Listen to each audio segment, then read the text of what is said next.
pec minor manual stretch.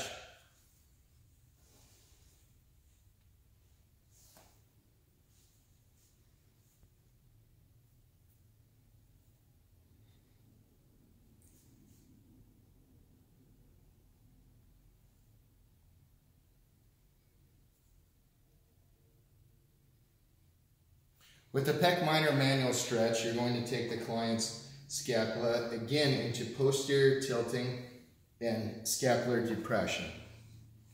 We're going to fixate that position to the best of your ability, because you're not going to be able to hold it. That's why I'm saying to the best of your ability. Then what you're going to do is just underneath the subclavius here, this muscle here that you'll feel running laterally, just underneath that, here at the coracoid process of the scapula, the pec minor attaches and has 3 major strands of fibers that run down into the 3rd through 5th rib.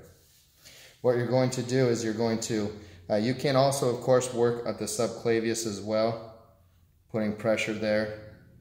Very similar to the external rotation 80-20 stretch method of ART, very, very similar in fact. And so what you're going to do is put a decent amount of manual pressure there, but then only do gentle, light stretches. So most of the effectiveness of this is actually coming from the manual pressure. You're putting pressure into the tissue. On a 1 to 10 scale, how much intensity do you feel? 5. Okay. And now? 8. Okay, so as you can see, when you first put the pressure into the tissue, it might start at a 5. I'm only letting her arm go down. I'm not pulling it down, I'm not adding any pressure. I'm just letting that stretch happen. So what you're doing is as you're putting pressure into the tissue and then you're elongating the tissue here, the tissue is becoming even further in length.